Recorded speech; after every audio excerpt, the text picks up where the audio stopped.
So I guess you guys have been waiting patiently for a long time. Let me call on stage Sundar Pichai.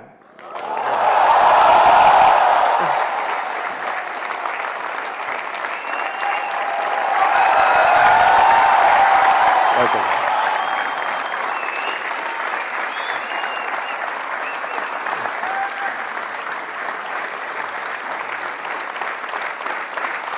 Thank you.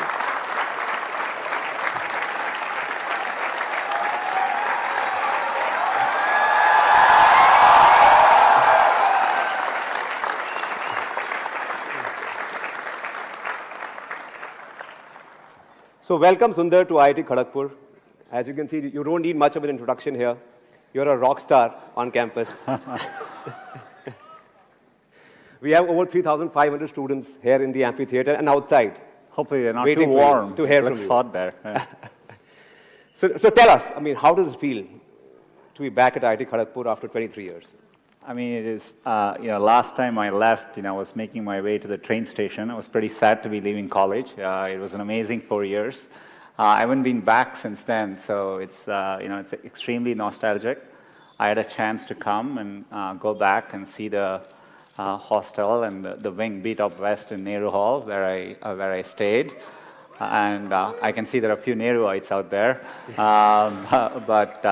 It's been phenomenal to come back. Did you ever imagine that you would be here 23 years later, sitting in an amphitheater like this in front of 3,500 students? No, definitely not. I was, I think, as most people here know, getting into IIT is hard work. And so when I came to college, I was just looking to have a good time. It was a great 4 years. So I hadn't thought that further along. But it's definitely great to be back here. Okay. Well, we have a few pictures of yours from the time you were at Kharagpur. Can we play those pictures? Yeah. What do you say? I guess that's my wingmates from Beat Up West. We literally didn't have cameras or phones back then, so it was a pretty. We have very, very few photos from them. So yeah. And the second photograph, please. Do you remember this? I'm not fully sure which is it. Harry's or Harry's? Yeah, there you go. It's a place where we all used to get together and eat, and so that's a picture from there. What was the mess food like at that time?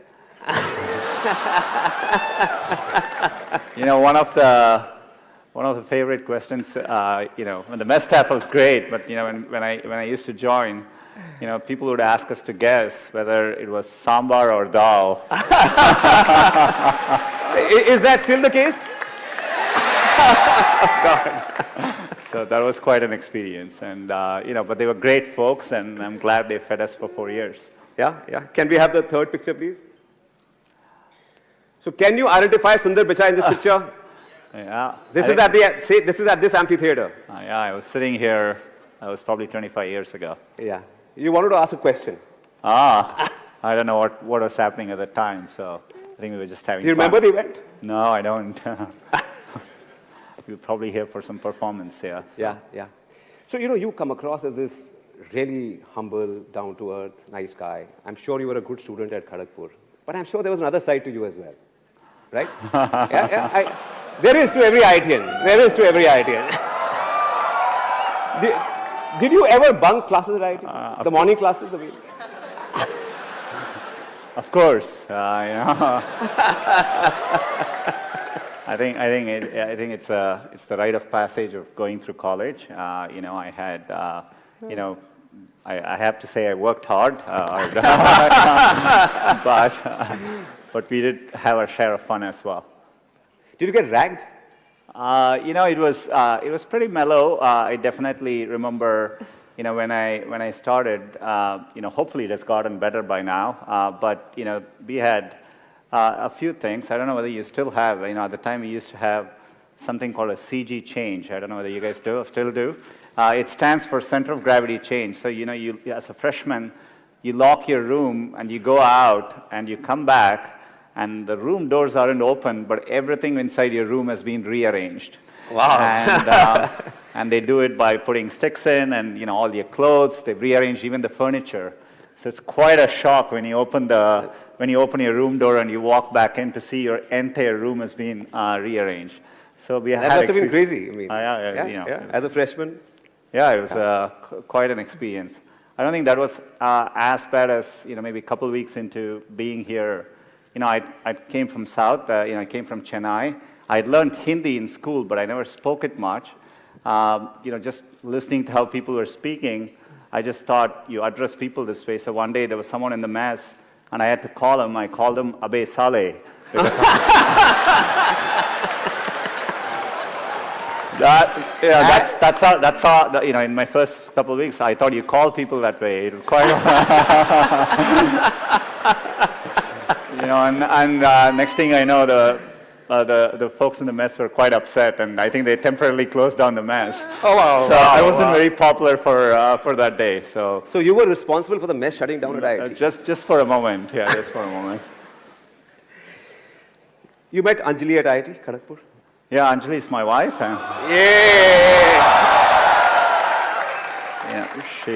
She was my classmate. She lived in. Do you still have? I hope you still have SN Hall. And it was the only girls' hostel then, and I hope there are a few more now. And it wasn't always easy if you had to go get someone at the girls' hostel, you had to walk in the front and request someone there to go call them. And so they would go in and loudly say, Anjali, Sundar is here for you. So it wasn't exactly a pleasant experience, but Does it still work like that, or you guys use technology? I guess it's moved on by now. Yeah. So, when we were on campus, there was no Google, and there was no internet. Mm-hmm. So how have things changed? You've come here after a long time. Do you see a difference between then and now? Of course, I come to India regularly, and the rate that Rajan spoke about it, the rate at which things are progressing, at least digitally, has been phenomenal, and you see it in every way.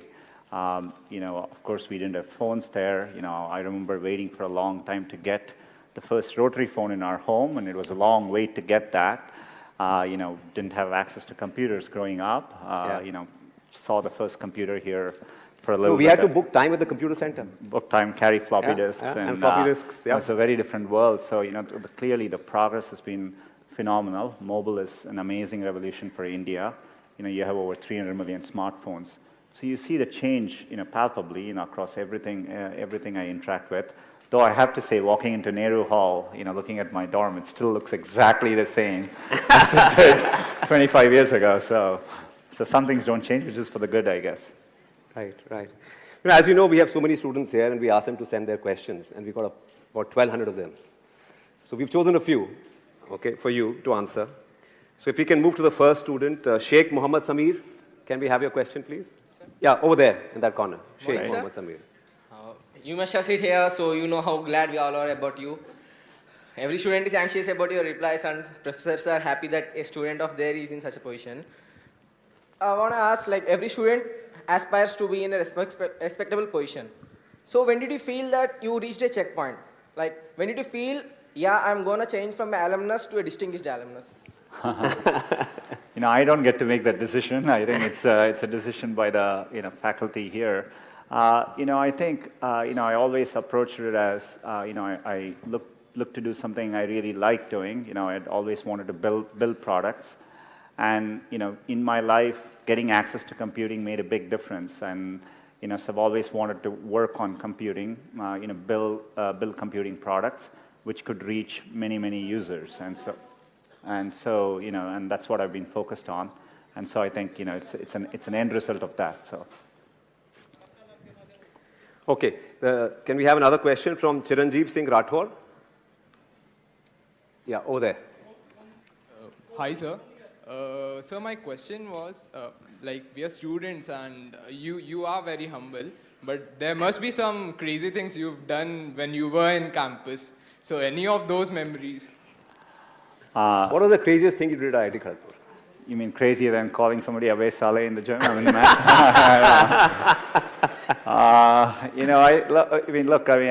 I think I had my share of all the experiences which all of you go through. Staying late in the nights and missing classes in the morning. But overall, we had a very, very good group of folks. Living in a campus like this, you come away from home far away for the first time. And my best memories are with my wingmates. You develop close friendships, and visiting this trip in Bangalore, I got to see a few of my old Kharagpur classmates. So good memories. Oh, wow. So shifting gears a bit, 10 years after you left IIT, you joined Google. It was 2004 or 5? 2004. Yeah. And 10 years later, you were running Google, the world's most innovative technology company, right? The Google products just grow on you. Google Search, YouTube, Android, Maps. What is it that drives innovation at Google? I think we've always had an ambitious approach to it. We call it internally as 10x or moonshots. We try to work on things which, the criteria we think is we want to work on things which people will use every day. Mm-hmm. It will apply to billions of people, and it solves a real problem for them. So that's the bar. So anything we try to do, we think of it that way. And so we aim high. We try to use deep computer science to anything we approach so that we can have a differentiated approach to solving it. And you want to aim high enough that you fail, a few times. I think that's the natural part of the process. In fact, Larry used to say, if you work on really difficult things, you're better off because you have no competition. Others aren't working on that difficult a problem. And even if you fail, you end up doing something great in the process. And so I think that's the philosophy which has guided us all through these years. So you don't touch anything which is not relevant for at least 1 billion users? We think, if the product is successful, that everyone should be able to use it. It applies to everyone. And Maps is a good example of it. If you think about it, understanding the world around you is a real human need. It applies to everyone. So we tend to focus on those kinds of problems, and that's what drives this. You've been talking lately a lot about machine learning and AI. AI was talked about even 25 years ago when I was at IIT and when you were at IIT. What has changed in the last 2 or 3 years? Why has AI become suddenly, and machine learning suddenly become the new buzzword? I think the biggest advances you're seeing is largely due to 2 things. The techniques which we use in deep learning, deep neural networks, have been around for many years. But early on, they weren't that effective because you just didn't have the computational power to run these algorithms. Just for the past many years, the computational power has dramatically increased. So when you run deep learning on the latest computation, and with access to better data, you get dramatic breakthroughs. So for example, we recently launched Google Translate, and this is machine translation, and using our deep learning systems, the translation quality improvements just in the last year is bigger than what we've seen in the past 10 years cumulatively. Wow, wow. So it tells us that the ability for computers to do these kinds of tasks, be it image recognition, speech recognition, voice recognition, it's really hitting a tipping point. So I think we are definitely in a point of inflection, and we are investing a lot as a company here. And I can't wait to get these benefits to as many users as possible. I think it'll really drive the next wave of computing. Excellent. You were in Bangalore. You met startups in Bangalore. And I heard you say that there's nothing really missing as far as startups in India go. They're as good as startups elsewhere in the world. But there's one thing which sort of, we also invest in startups, and we face this problem as well ourselves as a company, that the Indian market is not large enough to invest a lot in technology. So, so how do you, in a situation like this, compete with MNCs which have large investments in technology? No, I think it's a good question. I think part of the problem is in India, the potential is there and the market is developing. I think it'll take a few more years for it to fully realize the potential. For all its potential, we get excited about smartphones, but we are talking a number of 300 million in a country of 1.3 billion people. Yeah. And not all of them have good connectivity as well. So I think the market, the digital market is still developing. And so that's the problem you run into. And so as companies getting built here, it's difficult to scale across India and reach that full potential, which gives you the resources to go compete internationally. But I think it's just a moment in time. Hopefully Indian companies are more thoughtful about, when they build stuff, also targeting similar areas like Vietnam and Indonesia and Thailand. I think those markets are developed, and and the same products would work in those markets as well. So I think they need to set their sights a bit bigger. But it's a good question. But I think the trend lines are strongly in the favor. I think every year I can see the rate at which things are changing. Yeah. So in about 3 to 4 years, I'm pretty convinced, at least in a 5 to 10 year time frame, that there will be big global, software companies coming out of India, and we will be very used to it. So when these guys graduate and when they want to build the next Google, they should build for the international market as well and not just for the Indian market? Yeah, I mean, I would aim big, and I definitely think you can build from India, and we see that at Google, increasingly there are things which we think about building for the Indian market, but which we think will apply globally. Yeah. So we are here sitting at IIT Kharagpur, and technology, as we know, is disrupting everything. It's disrupting education as well, right? Elementary education, even higher education. Today, you can get access to the best courses offered by the best universities in the world online, right? Mm-hmm. You can get access to courses from Stanford, MIT, everywhere on your desktop, right? So in a situation, and there are 5,000 engineering colleges in India and many other institutions. So what is sitting where you are, what would you recommend to them? How should they be looking at education? How should they be thinking about education going forward?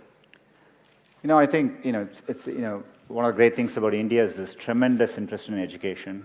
People talk about it all the time. Most parents aspire for this for their children. And so I think it's a great foundation we have as a country. I think education needs to evolve and change just like with everything else. In my experience growing up here, I think there's a lot of emphasis on, spending time on the books and, learning things academically. Yeah.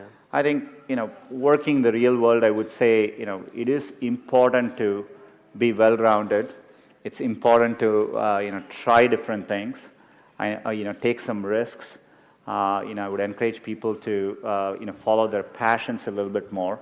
I think one of the, for all the great things about the Indian educational system, I think there's a lot of pressure to follow set lanes throughout your career. You're in high school, you're thinking about college. I get very surprised people come to IITs and immediately they are thinking about IIMs and so on. I think it's important to get real-world experience. And if you take the US, for example, at a place like Stanford, most students don't choose their majors till their final year. So people explore different things and find what they're really passionate about.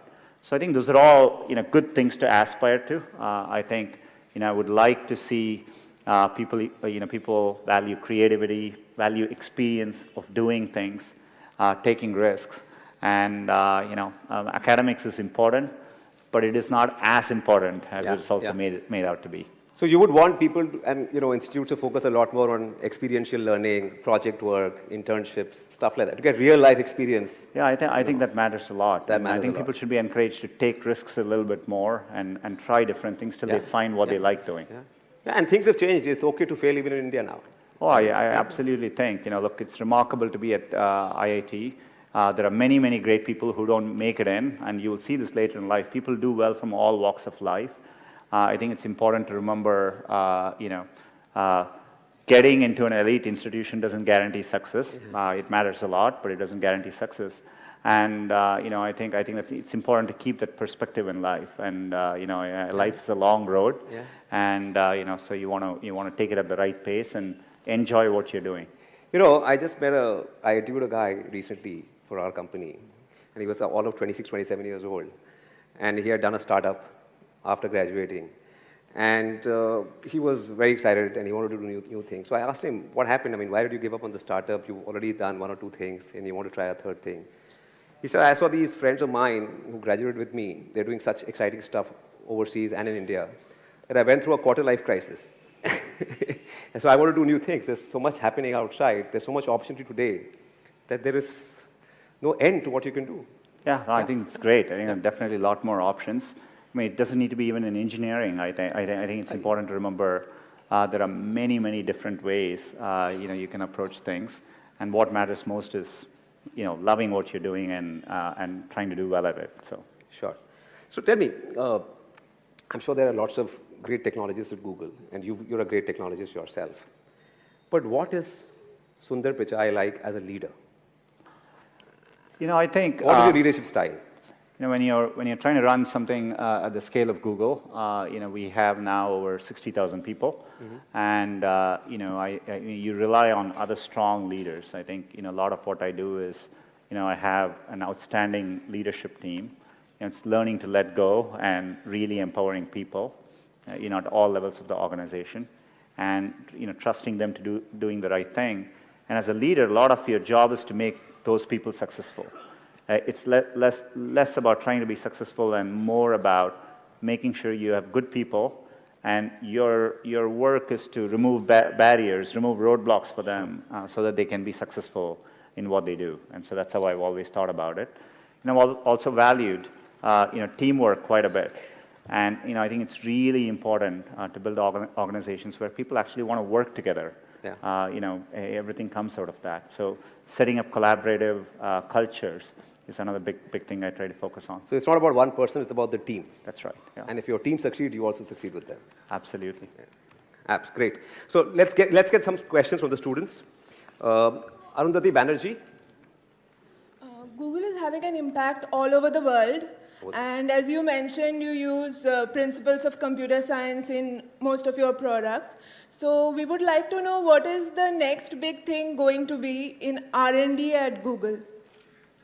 I think it's a good question. It'd probably be, I can't quite tell it exactly, but I would say, I spoke about machine learning and AI. We are making a big bet on that. Advances in machine learning, I think, will make a big difference in many, many fields. We recently published a paper on, using machine learning to help diagnose diabetic retinopathy. It's a condition which causes blindness, but if you can detect it earlier, you can completely cure it. Otherwise, it causes blindness. It's the fastest growing cause of blindness in the world. Today you need advanced ophthalmologists to detect these conditions, but using machine learning, we can detect it pretty accurately so that a regular doctor can detect these conditions. I'm saying this is an early example of the kind of changes that will happen when you apply machine learning to all kinds of fields. Google alone won't do this, but to me, the thing I'm most excited about is bringing advances from machine learning and AI to as many people in as many fields as possible. Yeah. Can we take one more question from Nishchal Kuterekar? Hi, Sundar. Okay, here he is. Hey. Hey. Right. My question is, how much power you have as a CEO of Google? Can you change the Google Doodle to IIT KGP building for a day?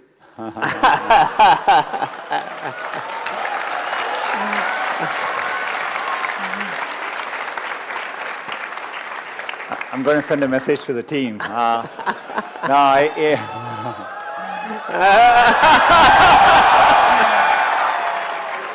Before you get too excited, the good news is Google is set up in a way, I think even if I send that email, they wouldn't do it, and here's the reason why.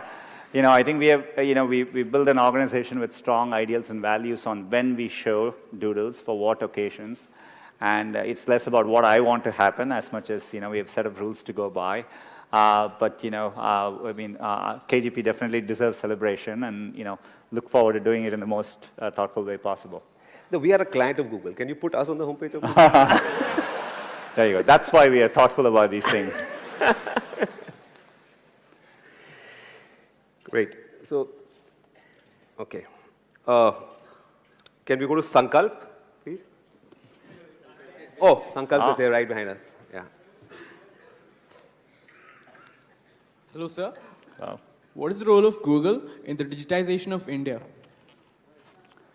I think, it's very much with our, core to our mission statement. As I said earlier, we really try hard to build products that work for everyone in the world.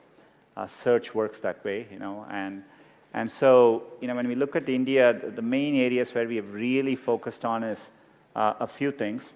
To really make a difference in India, you need to get Google working in as many languages as possible.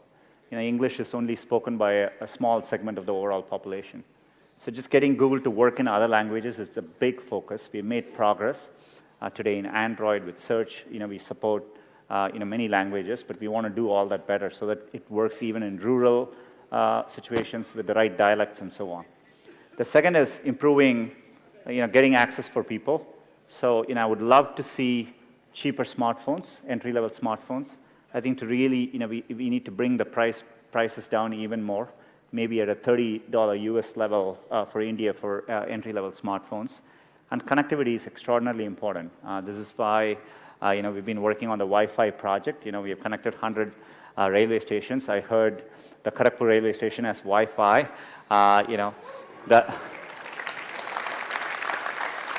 Though my memories of Kharagpur railway station, you asked about ragging, I was made to carry luggages for incoming seniors. It's a long platform. But we are focused on bringing connectivity too, and we do programs like Internet Sati, where we are training rural Indian women on using the internet. Still, there's a massive gender gap between women and men in terms of using the internet, especially in rural areas. So we are targeting a lot of these programs. Yesterday I talked a lot about bringing small, medium businesses, the local merchants online, which will make a big difference as well. So are you working very closely with the government also on the Startup India initiative? I mean, one of the exciting things I found about India is you can actually do very effective public-private partnerships. Yeah. That model doesn't always exist in every country we work with. But I think we are big supporters of the Digital India program, and we've done very successful partnerships. The Railways project, this is in partnership between Google and RailTel, and that's why we've been able to bring Wi-Fi access to many, many places. And we're always looking to partner. If you look at Aadhaar and UPI and how we partner with the NPCI, and we are working on digitizing payments, and so we tend to form these public-private partnerships, and I think they work very well. yeah, great. So, when do you think India will catch up with China on the digital front? Forget about everything else. I think the goal should be a bit different. I think I'm absolutely, with full certainty convinced that India will be a global player in the digital economy, and it'll be competitive with any country in the world. So I've always felt that, and I think you have all the foundations. When I've said this before, when I interact with startups in India, I find them world-class in terms of how they approach things, the entrepreneurs I run into, how they build products, and so I'm absolutely confident of it. I think there's a timing issue, but I think we are growing well as a country. I think we need to stay at it, continue doing all these things, and it'll take a few more years, and we'll get there. Right. So, for a lot of the students here, you are their role model. They idolize you, right? A lot of them would give a lot to be in your shoes. So, I'm sure growing up, you had to work hard in school. You prepared for IIT, then you got into IIT. You spent 4 years here. You went overseas. A lot of people in IIT dream of going overseas for an education. So what are some of the tips that you would like to share with students out here? Oh. I think I kind of answered it earlier. I would really encourage people to, I think there's a lot of pressure in today's system. I get surprised people start preparing for IIT in their 8th grades, and that's a bit shocking to me. I hope as people are approaching things, they are really taking the time to doing things, in a deeper way, understanding things deeper, learning by doing things. And, I think it's important to remember it's a long road. Setbacks actually don't matter. I think a lot of times when I was younger, people would say, this person didn't get into this college or something, and that's the end of the road. I mean, life is so different from that. And so I think it's important to, keep your hopes, keep your dreams, and try to follow them. And I think most of how life plays out is up to you, not up to what happens outside of you. And I think it's important to keep that in mind and take the long-term view. So you can get a lot of C's at IIT and still make it big in life? You can get a lot of C grades at IIT and still make it big? I don't know what the grading system now is like, but I think you have to ask Professor PPC on that. But for what it's worth, I do think I've gotten a C at IIT. So. And it's okay if you're not in IIT also. You can still make it big. Absolutely. I think there are several successful people at Google who have come from all over the world, including in India, from other institutions as well. I think there are world-class institutions outside too. Definitely IITs are the premier. I mean, they are respected not just in India, but globally. But I think there are many paths to success for sure. Yeah, so, the done thing when we were sort of at IIT, and if you wanted to pursue a career in high tech, you went abroad. Because there weren't too many options in India. There weren't too many things you could do in India. Do you think that has changed? Oh, absolutely. I spend every year I travel to Bangalore and Delhi and I meet startups. There are many, many entrepreneurs who have just gone to schools in India and decided to start up companies right here, and they're doing very, very well. And even at Google, we are able to recruit some of the best and talented people straight into Google in India. And so I think things have definitely changed. Especially if you take a look at for me, when I look at how much things have changed, things change a lot in a 20-year time frame, right? Yeah. When I left for the US, that was the first time I actually got on a plane, right? So going to the US was the first time I got on a plane. This week I met with the CEO of Indigo, and he was saying, roughly 100 million people fly in India every year, and you look at how the market has changed. Yeah. And so things changed remarkably in 20 years. So if you keep that perspective in mind, I think India is a great place to be looking ahead at the next 20 years. Yeah, I mean, for the first time, I'm seeing actually two-way flow in terms of traffic. There are people coming back, and there are people going overseas as well. Yeah. Great. I think we'll take a few questions now.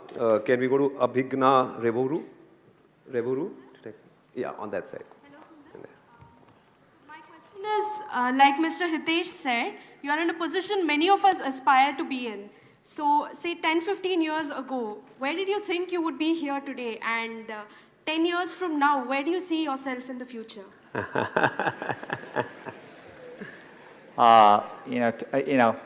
10-year shifts are really big. Just so you understand, in the 80s, mid-80s, personal computers came into being. 10 years later, the internet came into play. 10 years later, smartphones came into play. So in 10 years, things shift around so much. I'm not sure what I'll be doing in 10 years, but the thing which still keeps me going is the desire to build products which will be used by billions of users and makes a difference for them. Hopefully, I still have a chance to do that 10 years from now. Yeah, great. Naman Gupta, can we take a question from Naman Gupta, please? Hi, Sundar. What's your advice for a student of mathematics like me who is not studying core computer science? How can I get a job at Google? How can we work at the dream company Google? So how many people here want to work for Google? Yeah. Wow. Maybe we should open a campus in Kharagpur. The good news I would have for you is, mathematics is foundational. Earlier I talked about machine learning. If you look at what machine learning is, a lot of it is just, most of the, to do real improvements in machine learning algorithms, it's all mathematics. In fact, I think it's easier to train a good mathematician, train them on the computer science needed to become a machine learning expert than the other way about. So, I actually think you're on a good path, so keep doing it. Thank you. Okay, I have a question from Shaurya Kumar, who could not be here today. Yeah. Can you tell us what you remember from your job interview at Google way back in 2004? I interviewed at Google on April 1st, 2004, which is April Fool's Day. And Google had just announced Gmail, and it was invite only, and so but people weren't exactly sure whether it was an April Fool's joke. And so I remember doing my interviews during the day, and people kept asking me, "What do you think of Gmail?" But I hadn't had a chance to use it. I thought they were, it was an April Fool's joke. So my first 3 interviews, I couldn't answer it well because I didn't use the product. It was only in the 4th interview when someone asked me, "Have you seen Gmail?" I said no, and so he actually showed it to me. And then the 5th interviewer asked, "What do you think of Gmail?" And I was able to start answering it then. So the final 4 interviews, I actually told them about what I think of Gmail and how to improve Gmail. And that's my interview experience like. Somebody in the middle also took me to have ice cream in the middle, which showed me Google was a very, very different place as well. So that was how my interview process went. But is it true that everyone at that time was interviewed by Larry Page as well? I was one of the first people, I think, I joined Google when we were over 1,000 people. And Larry, just at that point, was the first time he had stopped interviewing people. Oh. So I still joke around that I got into Google because Larry didn't interview me. So. Great. Can we have a question from Beena Kumari? Hi Sundar, my Yeah. question for you is, having a major in metallurgical engineering, how did you end up or follow your passion for computer science? It's a part which I was telling, it's a long road. I always enjoyed programming. I still remember learning Fortran, for those of you who know that language, at KGP here. And I always enjoyed programming, so I did that on the side, and that became something which I pursued, because I really enjoyed doing it. Yeah. Can we have a question from Ashish Dhiman, please? Ashish Dhiman? Okay, there at the back. Hello, sir. My question to you is, during your stay in KGP or Stanford, did you ever get that feeling of future insecurity? Like, will I be able to make it? Will I be able to stand out and make a place of my own? Basically, will I get a job? What did you do to cope up then? Look, when you work with really good people, what you just described is it's a natural feeling to have. There are definitely at times, I've worked with amazing people at Google. I've been in a room where I felt, look, these people are better than me at what they're doing. And, in fact, at Google, we talk about this for many, many new people. Sometimes they come into Google, and we have a phrase for this. We call this the imposter syndrome.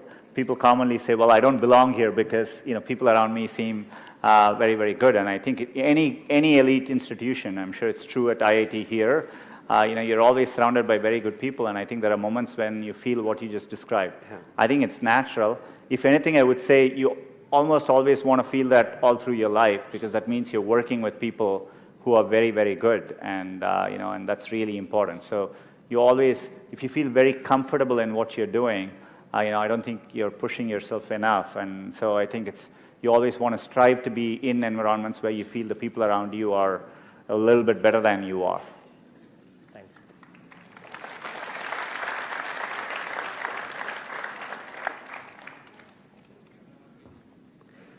Is Somama Paul here? Yeah, okay. Hello, sir. Sir, my question was, being a first-year student, this question has always troubled me, that how can we make the most of the 4 or 5 years we spend in the campus, because there are so many activities and avenues we can actually engage ourselves in. Hopefully, I remember having a lot of free time, at least when I was at IIT. I guess things have changed, but I wouldn't overthink it. The way I would answer these things is, I would do what feels something like you like spending time on, and I would use that as a yardstick and not feel the pressure to do what others are telling you to do, right? And so I think at least my solution, the way I dealt with these things, was try and feel what I really enjoy doing and pursue that. So hopefully that's the way to do it. The IITs are great at imparting technical skills to students. But when you go outside, you need some soft skills as well. So, and I remember during my time at IIT, we had to do a few courses in humanities as well to graduate. Yeah. But they were sort of looked down upon in some sense. This is not the hardcore macho stuff.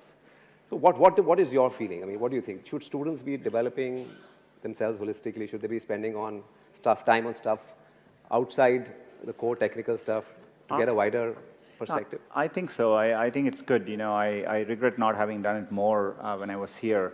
But when you look at the cultural festivals which happen at IITs, or I'm not sure whether you still do the Diya festival during Diwali, and and so things like that are great to get involved in. Yeah. I think anything like that, doing more things and just getting a more well-rounded experience, I think actually makes a real difference. And to your point around even courses in humanities. Writing is an important skill in life. Spending time learning how to write better, all those things end up mattering.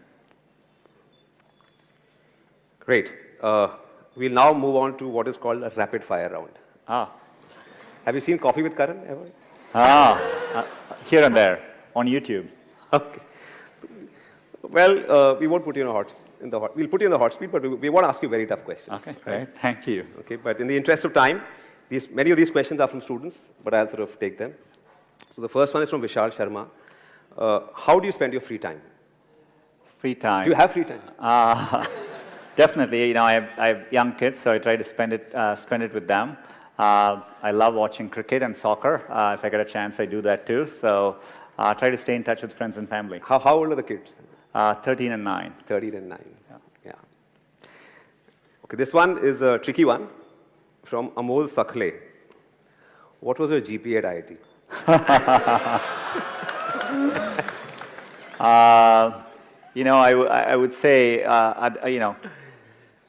too embarrassed to admit it after my first year, but really good the next 3 years to make up for it. So that's how I would say. So there's hope. Year 1 students, if your GPA is low, there's still hope. Okay, this one is from Surajit Mura Singh. Who was your idol during your BTech days? Many. I would say many people. I admired people from all walks of life. This week I met Mr. Narayana Murthy. Had a chance to have breakfast with them. Admired people like that who put India really on the map globally. I love watching cricket. Love watching Tendulkar play. Tendulkar started playing when I joined IIT, so things like that. The next one is from me. Okay, the next one is from me. Who's your favorite Bollywood actress? Wow.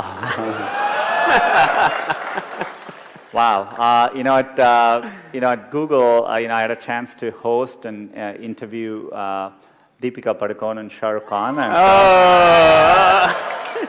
so maybe Deepika Padukone. I used to enjoy watching Prakash Padukone play badminton as well, so combination of the two. And who was your favorite actress when you were growing up? Favorite actors? Actress growing up. There were many. I can choose. Do you have a poster in your room? I don't want to comment on posters and what happens in college dorm stays there, right? So. Great. Okay, this one is from Ankit Kumar. Who was your favorite professor at IIT Kharagpur? There were quite a few. I think, Professor Roy from my department, Professor Indranil Manna, who is now at IIT Kanpur. They were two of my favorite professors. So. Yeah, great. This one is from Gaurav Malik. Do you still get calls from your college friends? I do. Today it's much easier to stay in touch through many different ways, but, I definitely, as I said, a few of us met up in Bangalore, and so it was good to meet with a few friends from KGP in Bangalore. So I still. Do you have a group which you are on with all these friends of yours? Yeah. I mean, we follow them on Facebook, WhatsApp, everything, just like everyone else does. Yeah, great. And this one is from Fahad Shaheen. How can I replace you at Google?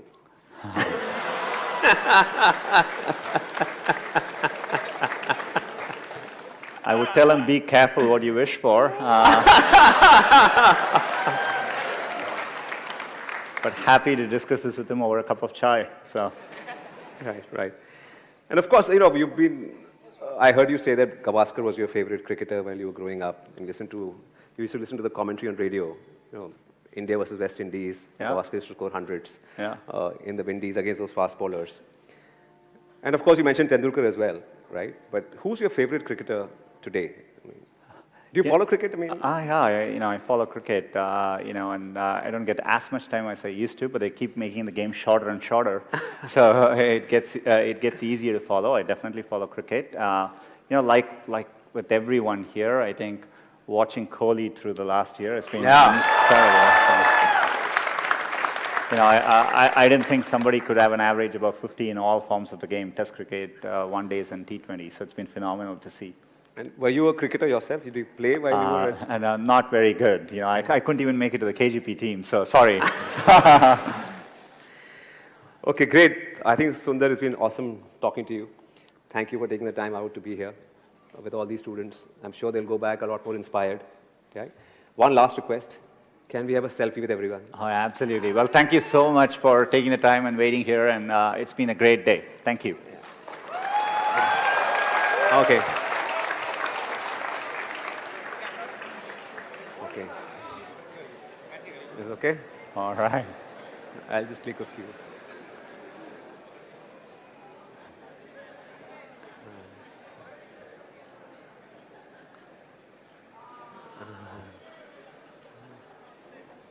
All right. Thank you so much. Thank you. Yeah, thank you. Oh, one with these guys as well.